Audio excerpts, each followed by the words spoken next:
Bienvenidos, qué bueno que podamos estar aquí en esta tarde. Vamos por favor a tomar asiento. Vamos a empezar con el estudio de las Sagradas Escrituras y quiero que me hagas el favor de abrir tu Biblia en Hechos de los Apóstoles. Hechos de los Apóstoles, por favor. El día de hoy vamos a continuar con nuestro estudio en el libro de los Hechos de los Apóstoles y quiero que por favor continuemos en el capítulo 5. Vamos a ver del versículo 12 hasta el versículo 16, si el Señor lo permite, en esta tarde. Hechos capítulo 5, del versículo 12 al versículo 16. Antes de empezar, de mencionar el esquema de mi sermón y de empezar con el sermón, con la homilía en esta tarde, quiero mencionarte lo siguiente y empezar con una recapitulación de lo que vimos la semana pasada, de manera breve. La semana pasada vimos la historia de dos personajes que se han hecho popular a lo largo de los años, sobre todo en los círculos cristianos. Era un matrimonio que le dijo mentiras al Espíritu Santo, y este fue Ananías y ¿quién? Zafira. Y Zafira, no sé si lo recuerdas, ¿no? Pedro los reprende y Pedro les dice por qué Satanás los tentó, los llevó a hacer esto, ¿no?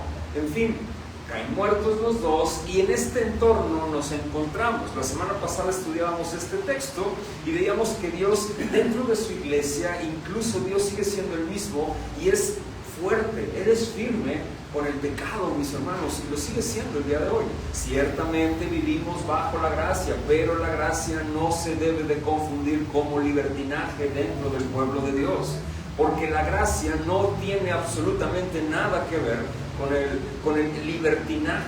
La gracia a mí no es el permiso que Dios me ha dado para yo hacer de mi vida lo que yo desee. Eso no es gracia, mis hermanos. Eso se llama libertinaje y no podamos confundirlo. Ya dentro de la iglesia es muy importante analizar esto y lo veíamos la semana pasada. Ahora bien, con este mismo entorno, quiero que leamos Hechos capítulo 5, versículo del 12 al 16, y después voy a mostrar una ilustración para después mencionar el esquema de mi sermón. Hechos 5, versículo 12. Viéndolo de Ananías y Zafira, después en el verso 11 menciona el escritor que es Lucas, que vino gran temor sobre toda la iglesia y sobre todos los que oyeron estas cosas. Entramos en el verso 12 lo siguiente: y por la mano de los apóstoles se hacían ¿qué? Muchas señales y prodigios en el pueblo, y estaban todos unánimes en el pórtico de Salomón.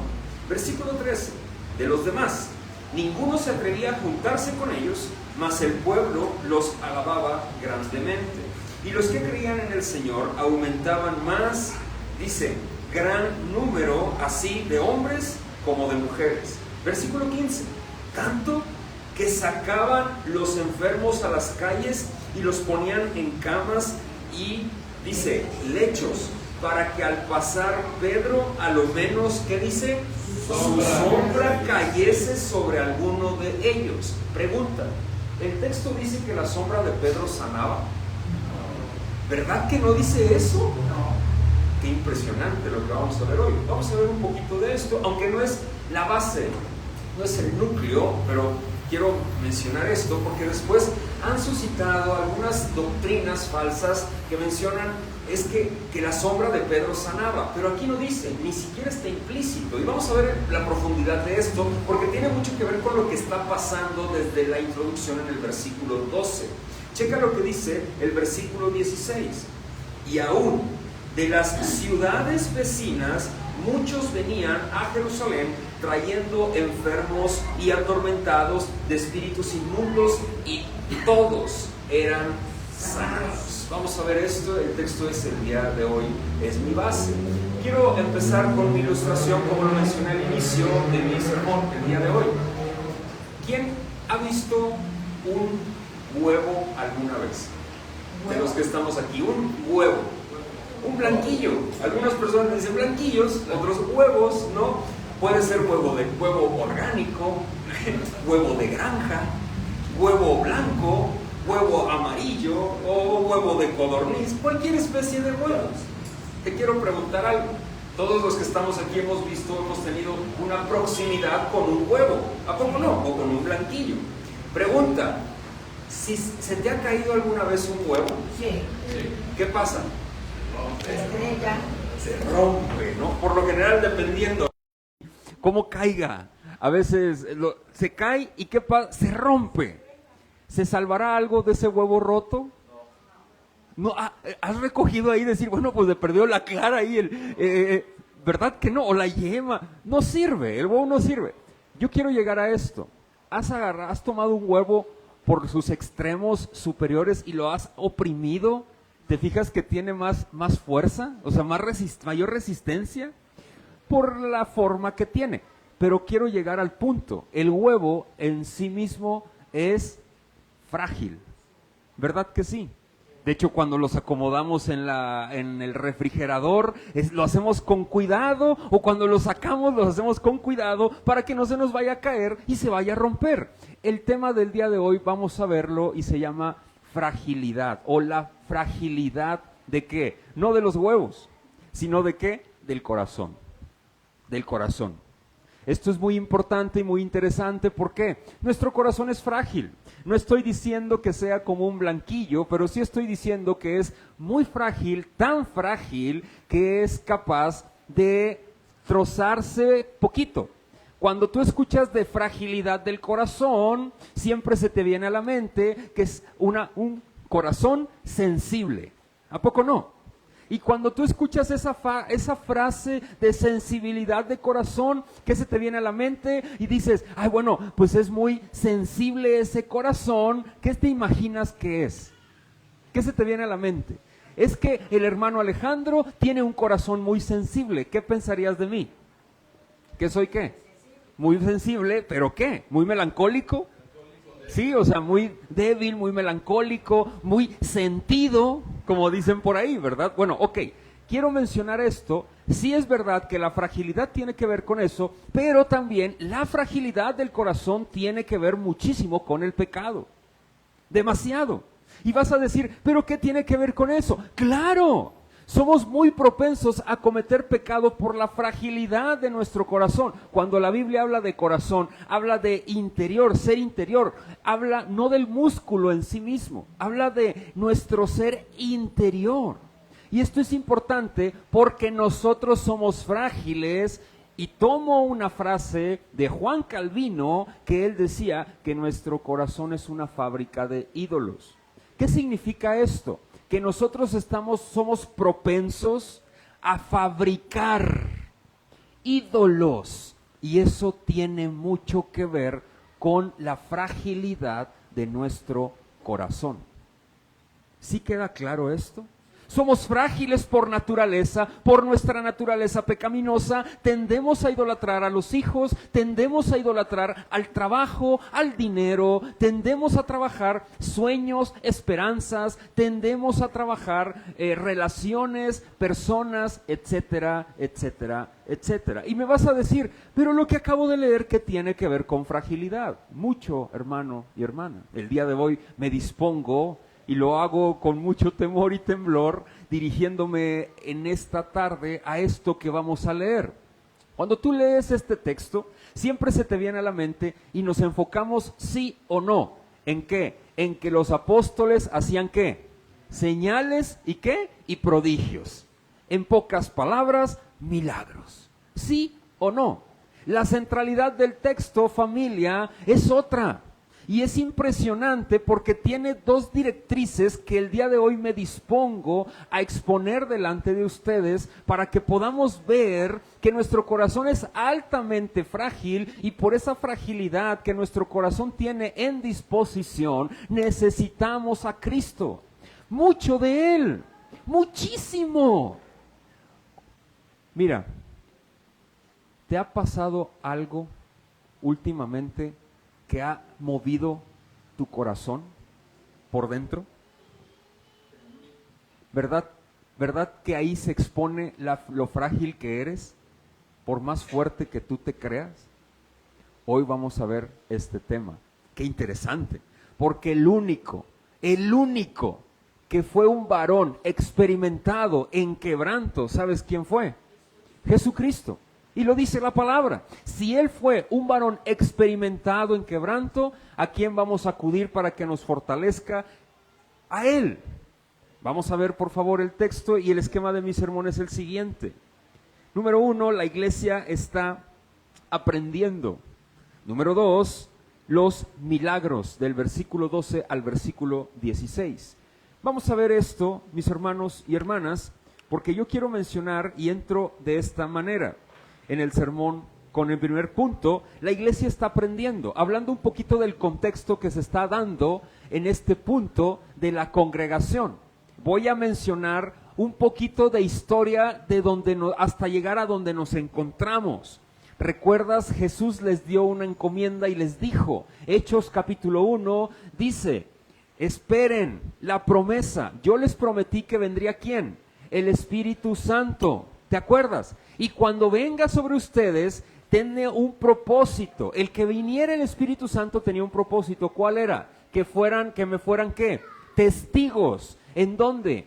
En Jerusalén, en Judea, en Samaria y hasta lo último de la tierra. Eso es el objetivo de ser llenos del Espíritu Santo. Ahora bien, partiendo de ahí, viene el Pentecostés, que el Pentecostés es la renovación del pacto. ¿Te acuerdas de eso?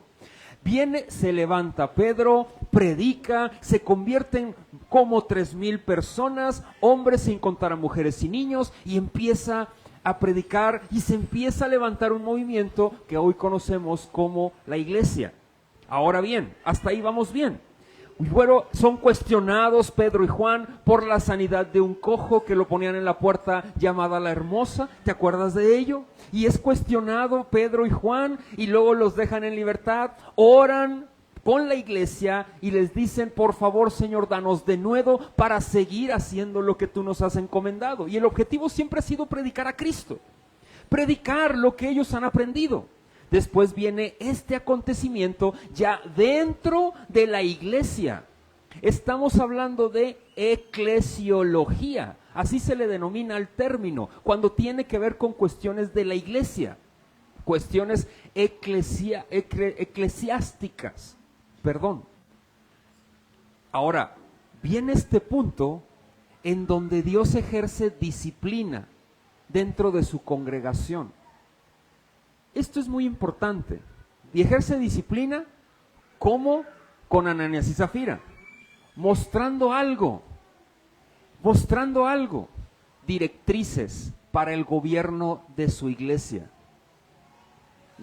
Directrices, o sea, dirección para el gobierno de su iglesia. A los discípulos, fíjense, chequen, ellos predicaron la doctrina apostólica, ¿te acuerdas? Número 1. Número 2, participaban de la mesa del Señor, ¿te acuerdas? Esto es muy interesante, pero no se ve que practicaran la disciplina. Jesús les dijo que practicaran la disciplina en Mateo capítulo 18. Espero que tú hayas leído los evangelios. Y en este punto, Dios está mostrando que es necesaria la disciplina. En el contexto de este texto, yo quiero irme a algo que es muy interesante. Decían los reformadores que una verdadera iglesia debe de tener 3 características. La primera, ¿cuál es? Que se predique la escritura, que el púlpito, o sea, que la escritura siempre sea central en las reuniones, en los cultos del día del Señor, siempre tiene que ser central. La cena del Señor no se lleva a la centralidad, nada. La alabanza no se lleva a la centralidad, nada, sino que las sagradas escrituras. Número 1. Número 2, una verdadera iglesia debería de practicar las ordenanzas del Señor. ¿Y cuáles son? Son 2 solamente: el bautismo en agua y la Santa Cena. Nada más, no hay más ordenanzas. Y número 3, todas las iglesias sanas y correctas debían de practicar la disciplina eclesiástica. La disciplina eclesiástica. ¿Por qué? Cuando nosotros escuchamos disciplina nos da miedo. Decimos, empezamos a temblar, disciplina. como la película del Rey León con Mufasa, ¿no? Y las hienas, que decían, Mufasa, uy, y luego dicen, otra vez, Mufasa, uy, así estamos, disciplina, uy, otra vez, disciplina, uy, y nos da temor, porque pensamos que la disciplina es aislar a uno que se portó mal y ponerlos aquí en esta hilera y ponerles los disciplinados, ¿no? Y aquí se sientan, y aquí están, y punto, no. Y señalar el pecado del hermano. La disciplina tiene una forma, tiene un motivo. Yo quiero empezar de esta manera. ¿Por qué? Viendo ese punto, Dios está enseñando a la iglesia, mis hermanos, deberes eclesiológicos para que su propósito se cumpla como hasta el día de hoy. ¿Tú crees que el que estemos aquí y que la iglesia esté como está ahorita, se le escapó a Dios de las manos? No, por supuesto que no. Dios está aquí iniciando la iglesia como hoy la conocemos y está estructurando su gobierno. Familia, hermanos, hermanas, esto es muy importante para nosotros hoy en día, porque la disciplina se ejerce, o hay más bien dos tipos de disciplina dentro de la iglesia. ¿Cuál es? La disciplina formativa y la disciplina la disciplina correctiva. La disciplina formativa es todo esto que les enseñamos. Para tú ser miembro de esta congregación tienes que tener un curso. Eso se llama adoctrinamiento. Y a veces cuando escuchas ese término dices, ay, ¿qué? ¿Me van a lavar el cerebro? No.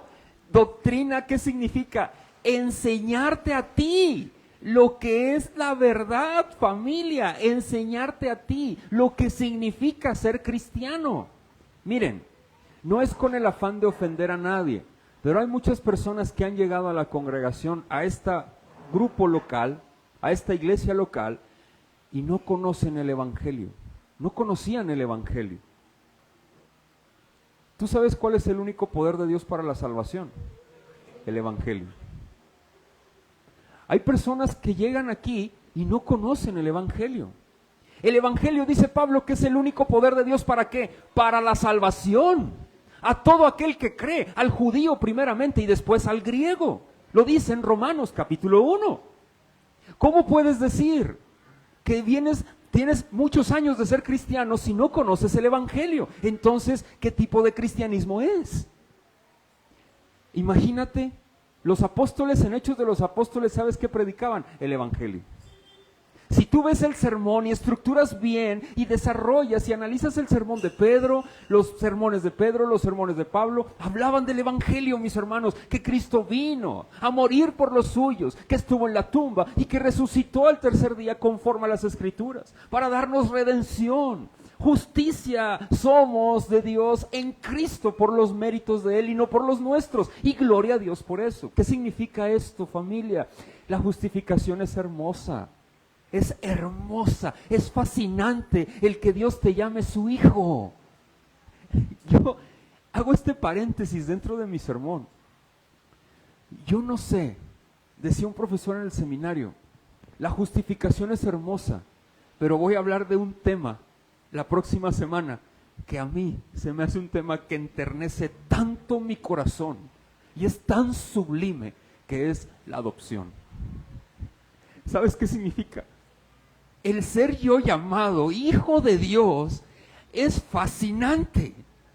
Es fascinante. Yo era llamado hijo de ira.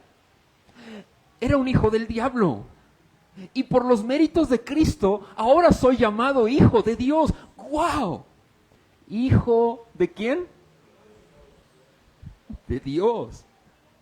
¿Te acuerdas cuando Jesús dice, no sean, cuando muestra y les enseña a sus discípulos a orar, no sean como los hipócritas, como los gentiles, o como los hipócritas que oran en las esquinas, o como los gentiles que hacen mucha palabrería, utilizan mucha palabrería y repiten y repiten y repiten, mas tú cuando ores, ¿qué dice? Entra en tu aposento. No sé si recuerdas Mateo capítulo 6. Y tú, en tu aposento, entra y tú le vas a decir, en lo secreto, y le vas a decir, Padre. Ora a tu Padre que está ¿en qué? En lo secreto. Y tu Padre que está en lo secreto te recompensará ¿en qué? Esto lo expresaba también allá en Acatlán. Pero yo les decía, eso es maravilloso. para un judío del primer siglo que le dijeras que Dios, el Yahweh, el gran yo soy, le vas a decir Padre, es impresionante. Era impresionante. Decía, ¿cómo? Tanta intimidad, y está hablando de intimidad, una intimidad tan sublime por los méritos de Cristo, por Cristo mismo, que tú y yo tenemos, que es fascinante, mis hermanos. Fascinante. Cuando oras, no repitas lo mismo. Sé consciente de que estás hablando y que Él te escucha. Él escucha. La Biblia dice que Él está atento a las oraciones de los justos. ¿Qué está pasando aquí? Algo muy importante. Somos llamados hijos de Dios. Dios está enseñando a su iglesia, regresando al texto y cerrando mi paréntesis, Dios muestra a la iglesia que hay que disciplinar. Hay que llevar a cabo la disciplina correctiva. La disciplina formativa, mis hermanos, es esto. Yo estar enseñando, y no nada más yo, pastores estar enseñando la verdad, para que tú puedas ir formándote disciplinarmente en la doctrina apostólica. No sé si me explico. En las Santas Escrituras. Y la disciplina correctiva es lo que dijo Jesús en Mateo capítulo 18. Si tu hermano peca contra ti, ve y repréndele tú y él solo. Si has ganado a tu hermano, si tu hermano se arrepiente, le has ganado. Y si no te hace caso, ve tú con 1, 2 o 3 testigos, y si no los escucha, pues ve y dilo a la iglesia. Y si no escucha a la iglesia, ténganle por gentil y publicano. Eso es la disciplina, esa es la base de la disciplina. Pero el corazón de la disciplina es lo que dice Pablo también en Gálatas 6:1, y menciona lo siguiente: aquellos que se creen espirituales o que son espirituales, y si alguien encuentra palabras más, palabras menos, a un hermano que está cayendo, y tú repréndele, pero con un corazón, viendo primero, voy a agregar estas palabras de Jesús, viendo primero tu viga. ¿Sí me explico? Antes de ver la paja y señalar solo la paja del hermano. No sea que tú también caigas en tentación. Ese es el corazón de la disciplina correctiva, mis hermanos. Lo que está pasando aquí es diciendo: yo no voy a tolerar el pecado, y hay una dirección dentro de la iglesia, eclesiológicamente hablando. Me voy al segundo punto, porque esto es muy importante. Quiero terminar con este punto. Nunca olvidemos que la gracia es necesaria siempre, siempre. Y esto es algo que tenemos que tener siempre en consideración. A veces, cuando estamos expuestos a una disciplina eclesiástica, esto es, a los miembros de la iglesia, ¿sabes qué pasa? A veces nos olvidamos que la gracia también ha sido en nosotros y nuestros errores y defectos. Y nos ponemos a apuntar a las personas. Y se nos olvida que Dios también y la iglesia también ha ejercido gracia con nosotros. Siempre estemos conscientes que la gracia primero se nos ha puesto a nosotros antes que a los demás. ¿Sale? Esto es importante porque en este aprendizaje eclesiástico ahora vamos a ver una tendencia que está ocurriendo dentro de la comunidad de los primeros creyentes. ¿Y cuál es? Los milagros. Esto es muy interesante y vamos al texto en Hechos capítulo 5, por favor, versículo 12. Dice: y por la mano de los apóstoles, ¿por la mano de quién? ¿Se hacían qué? Señales y prodigios. En pocas palabras, milagros. Muchos milagros en todo el pueblo. Esto es interesante y estaban todos unánimes en el pórtico de Salomón. Voy a explicar esto porque esto era lo que estaba aconteciendo. Había muchos milagros. Sanidades. ¿Por mano de quiénes? ¿De la iglesia? ¿De todos los hermanos? ¿De quién? Apóstoles. De los apóstoles. Los milagros, las señales y los prodigios es lo mismo. No es que sea repetitivo, simple y sencillamente, cuando en los textos escritos por personas cercanas a los judíos o de los judíos mismos, ellos lo que hacen es empalmar palabras para mostrar algo que es muy importante. Y aquí son milagros y señales, prodigios y señales. En pocas palabras, una sola palabra para nosotros sería que milagros. Sí queda claro esto. Esto es lo que está aconteciendo, pero fíjate el corazón de cómo se empieza a mover esta situación. Voy a mi introducción al esquema que hablaba del corazón frágil, que nuestro corazón es sumamente frágil. Checa lo que dice más adelante en el versículo 13, de los demás ninguno se atrevía a juntarse con ellos, mas el pueblo los alababa grandemente. Esto es muy interesante porque dice que la gente empezó a tener miedo por lo que había pasado con Ananías y ¿quién? Y Zafira. Les daba miedo. Pero a los cristianos, a los mismos congregantes no. Estaban gozosos. Pero hay algo muy interesante que está aconteciendo aquí. Porque empieza a haber una adoración por los milagros, mis hermanos. Una adoración por los señales y los prodigios. Una adoración por quienes hacían. Una adoración por el instrumento que Dios estaba usando para hacer las señales, los milagros y los milagros. ¿Quiénes estaban siendo utilizados para hacer estas señales? Pregunta. Los apóstoles. Aquí dice Pedro de manera específica. Fíjate lo que estaba haciendo y lo que estaba aconteciendo en el pueblo. ¿Ellos qué estaban haciendo, mis hermanos? Fíjate lo que está pasando aquí. Esto es muy importante porque tenemos un corazón que tiene la tendencia a adorar. Siempre. ¿Qué significa adorar? Es inclinarme, arrodillarme. Eso significa humillarme delante de. ¿Y qué está pasando aquí con el pueblo? ¿Esto quería Jesús? No, Él quería que salieran. ¿Y sabes qué está haciendo? La gente está llegando a ellos para que sean sanados. Esto es bien importante. Si en las iglesias que hay mucha gente, se dice, hay una campaña de sanidades y milagros, y la gente va. ¿A qué va? ¿A escuchar la palabra? Ven por tu milagro esta noche. ¿Has escuchado eso? ¿A qué va la gente? ¿A escuchar la palabra del Señor? Si ponemos aquí afuera una lona, ven, hoy se predicará el Evangelio de Jesucristo. Ven, disfrutemos de su presencia con las Sagradas Escrituras. Ven, hay señales y milagros, prodigios. La gente va por los señales y los milagros. Los milagros tenían un lugar, mis hermanos, y era confirmar y afirmar lo que los apóstoles estaban predicando que provenía de Jesús. Porque era muy extraño en esta época ver estos acontecimientos. Tienen un lugar, pero nuestro corazón es frágil, es sensible. ¿Y sabes qué está pasando? Están empezando a adorar a quien Dios está utilizando. Es como esto, mis hermanos. Carlos, ¿me permites agarrar la guitarra?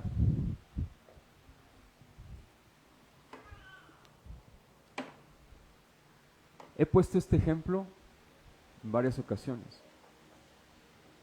Ahorita se toca la guitarra y cuando se toca la guitarra se deja en su atril, en su lugar.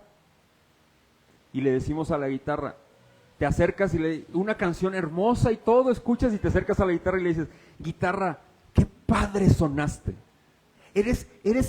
No, tus cuerdas son fascinantes, no, estás hermosa, sonaste muy bello.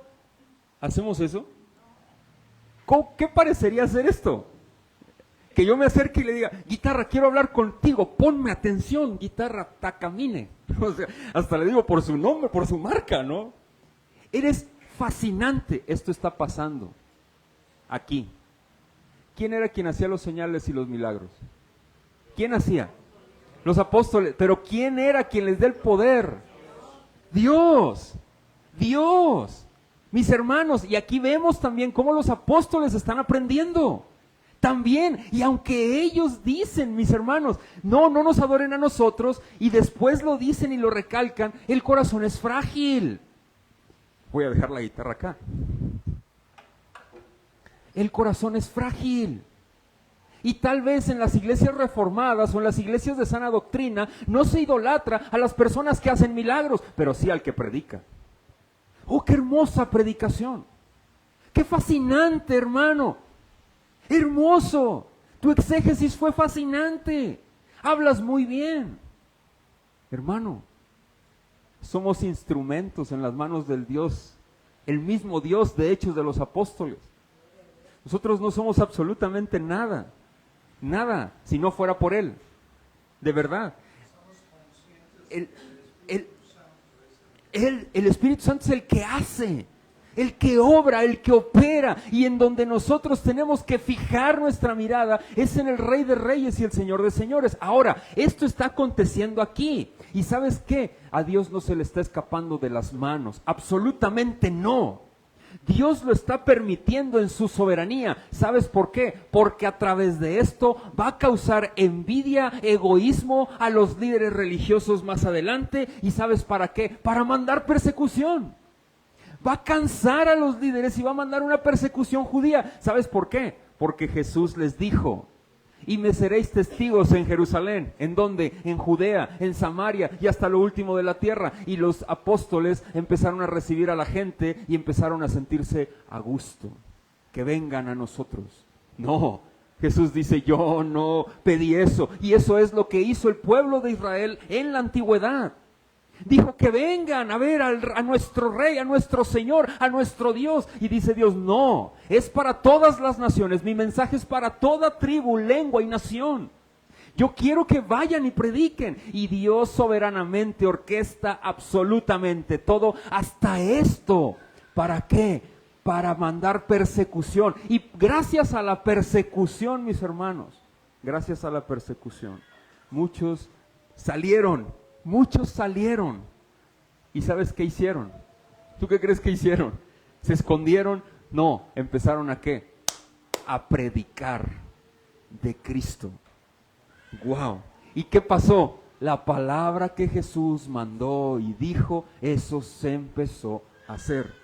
Cuando vemos este texto, nos enfocamos y lo sacamos totalmente del entorno escritural y nos enfocamos ¿en qué? En los milagros, en los prodigios y en las señales, y empezamos a decir: a ver, la sombra del pastor que me toque para que me sane de gripa.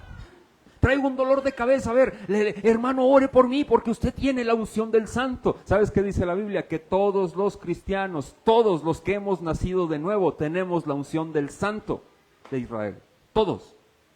Todos, absolutamente todos. Y si tú oras, si yo oro por mi hermano que le duele o tiene una enfermedad, y si ora mi otro hermano, tal vez Dios lo puede usar, y si él quiere sana, y si no, no sana, y punto. Y tan, porque las señales y los milagros, este don que los apóstoles tenían, era particular de ellos, entregado para ellos. ¿Para qué? Para afirmar lo que Jesús les dijo que tenían que hacer. Esto es muy importante, de que lo tenemos que comprender, mis hermanos. Checa lo que dice en el texto, y quiero profundizar en esto, porque es fascinante, es interesante, es muy interesante esto. ¿Por qué? Nuestro corazón es muy frágil, así como el huevo que puse de ejemplo. Es tan sensible que cualquier cosa es llamativo y lo mueve. Es tan sensible que cualquier predicador, que cualquier doctrina, que cualquier movimiento o que cualquier pseudoapóstol lo puede mover. No, familia. Nuestro corazón tiene que estar firme. Ahorita tomo las palabras de mi hermano que mencionaba: Señor, ayúdanos a perseverar. Presérvanos y ayúdanos a perseverar. Él es el único que nos va a ayudar a perseverar, familia. No hay nadie más. Él es el único que fortalece nuestro corazón, que dirige, que fortalece y que nos guía. Librémonos, por favor, de la fragilidad idolátrica de nuestro corazón. Arrepintámonos y pidamos perdón al Señor por ello. Busquemos darle gloria, honra y honor solo a Él, porque Él es, de Él se trata y no de nosotros. ¿Sale? los apóstoles más adelante, yo puedo ver un Pedro muy diferente y aún, es más, Pedro se equivocaba, porque luego puedes decir, y eso tenemos mucha tendencia nosotros a idolatrar a los personajes de las Escrituras fuera, y a Jesús lo hacemos como que a un ladito. Pero cuando hablamos de David, oh David, no, yo quisiera ser como David. No, yo quisiera ser como Pablo. Oh, yo quisiera ser como, no sé, Abraham. Yo quisiera, ¿y por qué no decimos yo quiero ser cada vez más como Jesús? Que de él se trata. ¿Sí me explico? Y es mi personaje, no es mi personaje, es Dios. De él se trata toda la Escritura, no es un simple personaje. Él es la esencia de esta Escritura, de toda la santa palabra. Él es. Mis hermanos, yo no soy. No es el pastor, no es ningún otro predicador. No es. Él es. No es una doctrina, Él es. No es un milagrero, Él es. Familia, Pedro también se equivocaba, y ¿sabes quién lo reprendió? Y está en la Escritura, Pablo. ¿Te acuerdas? Y viene ahí. ¿Cómo es posible? Pedro, y lo reprende Pablo, le llama la atención, una disciplina a nuestro hermano Pedro. Ellos también se equivocaban, estaban aprendiendo a crecer en iglesia. Primera, segunda de Timoteo y Tito, podemos ver cómo ya se quedan establecidos los lineamientos de la iglesia para que ahora nosotros los llevemos a cabo, mis hermanos. Y gloria a Dios por esa directriz que tenemos. De verdad, gloria al Señor. Continúo con esto y voy a entrar en mi conclusión. Esto es muy importante porque fíjate lo que menciona, y quiero revisar el texto. Lo dice de la siguiente manera. Versículo 14, y los que creían en el Señor aumentaban más en número, así de hombres como de mujeres. Esto es un apartado, y luego viene el versículo 15, tanto que sacaban los enfermos a las calles, y fíjate la desviación, y los ponían ¿qué? En camas y lechos, para que al pasar ¿quién? Pedro. Dice, a lo menos su sombra cayese sobre algunos de ellos. Un comentarista antiguo decía lo siguiente: oh, cuán fragilidad de la iglesia primitiva como la iglesia actual. Podemos ver aquí. Fíjate, aunque la sombra de Pedro, ¿te fijas el misticismo que está en el texto? No dice que eran sanados por la sombra de Pedro, sino que está marcando aquí Lucas, dice, para que la sombra de Pedro cayese sobre ¿quiénes? Sobre ellos. ¿Te fijas el tinte místico que tiene el texto?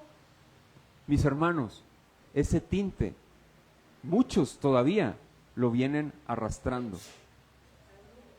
No. Y aquí podemos ver eso. ¿A quién estaba volteando a ver a la gente? A Pedro en este momento. Las señales, los milagros, no, empezaban a enfocarse en ellos. No sé si me explico, a enfocarse en ellos. Más adelante dice, y aún de las ciudades vecinas, muchos venían, ¿a dónde? En Jerusalén estaba pasando algo, pero la gente venía por un milagro. ¿Sí me explico? Venían por un milagro.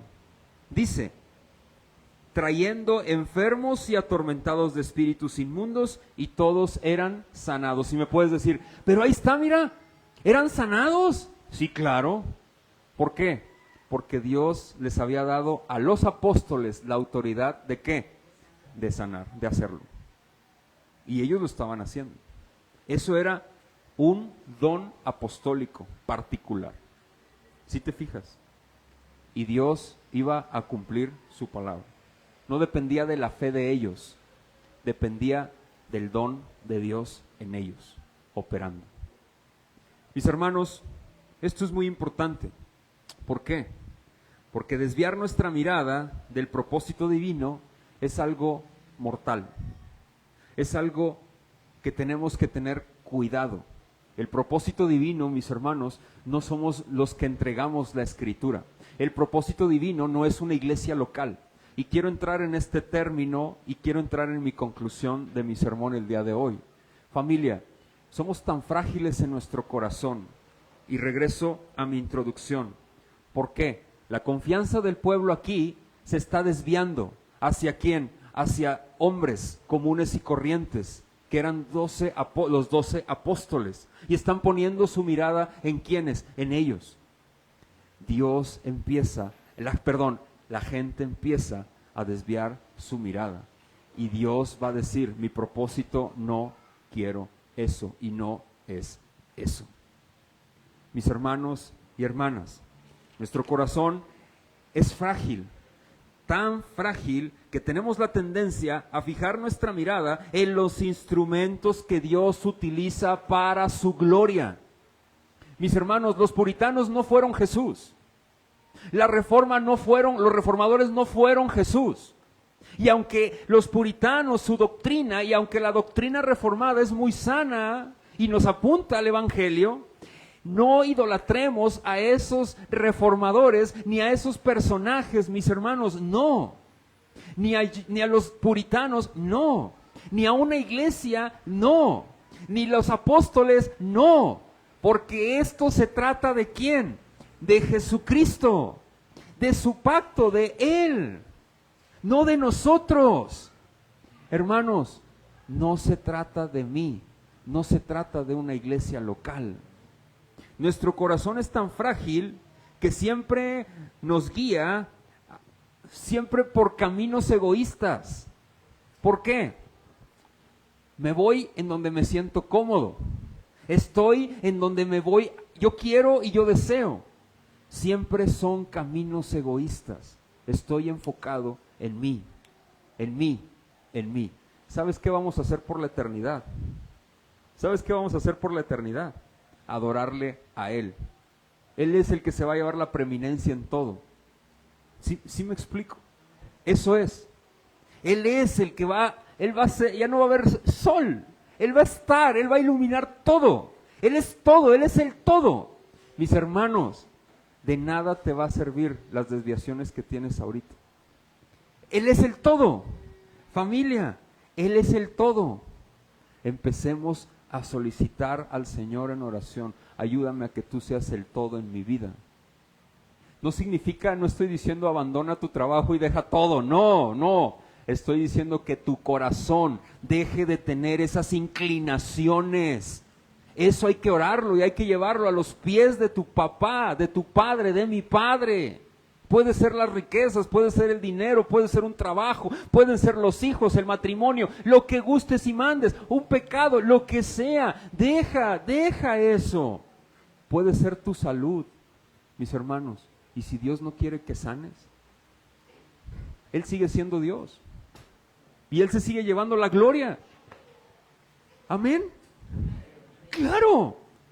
Y te platico algo rapidísimo. Y es un testimonio personal. Lo voy a mencionar breve. Conocen mi problema, mi situación que tengo. Aprendí. Esta enfermedad yo le doy gracias a Dios por ella. Y lo decía ayer en Acatlán, vuelvo a tomar esa ilustración. Le doy gracias a Dios por mi enfermedad. ¿Sabes por qué? Porque me ha llevado a ser agradecido con Él en todo. En todo. Veía un testimonio de un puritano que decía lo siguiente.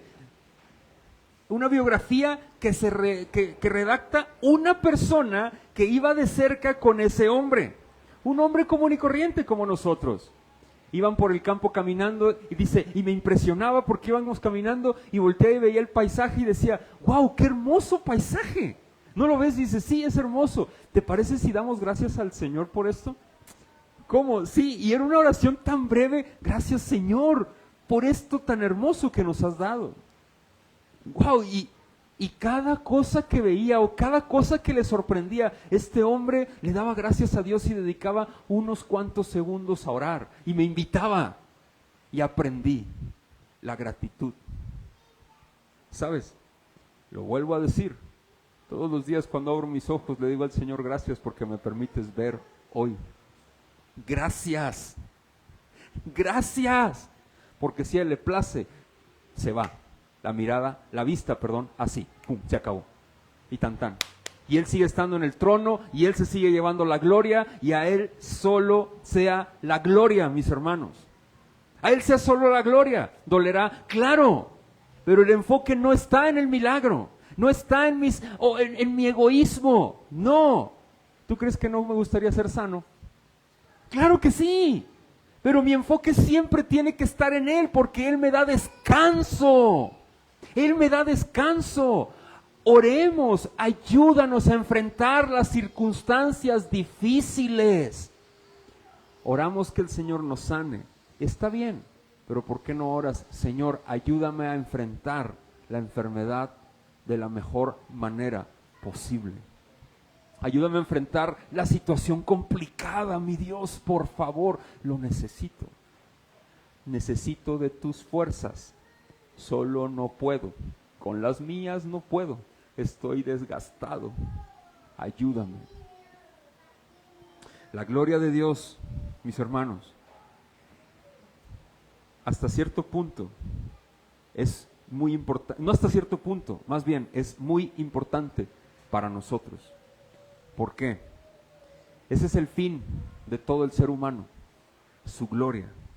Y si ese es el fin de todos nosotros, ahí vamos a tener descanso. Siempre. Siempre. De veras. Si no tienes descanso, no es por Él. Si no tienes descanso, es por tu pecado. Es porque sigues estando en este cuerpo de muerte. ¿Y sabes a qué te lleva el que no tengas descanso en el Señor? A decirle, Señor, gracias por no tener descanso, porque esto me apunta más a ti. Porque si no tengo descanso, necesito más de ti. No sé si me explico. Y gloria a Dios, porque Él se va a glorificar en medio de esa falta de descanso. ¿Por qué? Concluyo con esto. Nuestro corazón es frágil, mis hermanos, incluso en esta iglesia. Esta iglesia es frágil en sí misma. El milagro es frágil en sí mismo.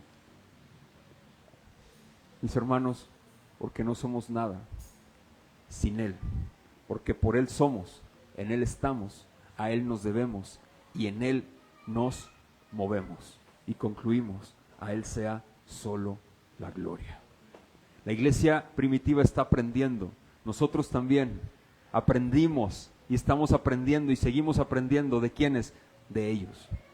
Ya está establecido cómo gobernar una congregación y aquí estamos. Es difícil, en mis fuerzas es imposible, pero gloria al Espíritu Santo que llena este lugar con su presencia para darle la gloria, la honra, el honor y la alabanza solamente a quien merece ser alabado por su pueblo, por sus hijos, y Él se llama Jesucristo. Amén. Vamos a orar, por favor. Te damos muchísimas gracias, Señor. Gracias. El día de hoy, Padre, queremos solicitarte con todo nuestro corazón que la fragilidad de más bien entregamos la fragilidad de nuestro corazón. Un corazón frágil, un corazón que es tendencioso, un corazón que es egoísta, un corazón que en sí mismo busca siempre lo suyo. Señor, trabaja con él. Gracias porque a muchos de los que estamos aquí has mostrado ese egoísmo en nosotros y esto nos lleva, de verdad nos lleva a comprender que necesitamos más y más de ti. Señor, perdónanos porque en las Escrituras nos enfocamos en los milagros, en las señales, en los prodigios, cuando en realidad el objetivo es la expansión del Evangelio, la expansión de este nuevo pacto y de este mensaje tan hermoso. Señor, ayúdanos a seguir fortaleciéndonos. Y si hay aquí personas que están enfermas de alguna situación o de alguna circunstancia, que se haga tu voluntad. Si tu voluntad es traer sanidad, que así sea, Señor. Y si no, que así sea, mi Dios, pero que tú siempre te lleves la gloria, la alabanza y el honor con absolutamente todo lo que somos. El tiempo es difícil, Señor, Y las calamidades, las atrocidades, las tribulaciones, las vemos infinitas. No nos olvidemos, Señor, que el infinito, el ser infinito, eres tú. Ayúdanos a darte la gloria y la adoración con todo lo que somos, porque tú la mereces siempre. Gracias por tu gracia, gracias porque nos amas, gracias por tu amor y gracias por toda la instrucción que nos has dejado a lo largo de los siglos. Gracias, mi Señor. En tu nombre, Cristo, oramos. Amén. Vamos a ponernos de pie, mis hermanos. Vamos a entonar un último canto. Y me gustaría también, si alguien trae algún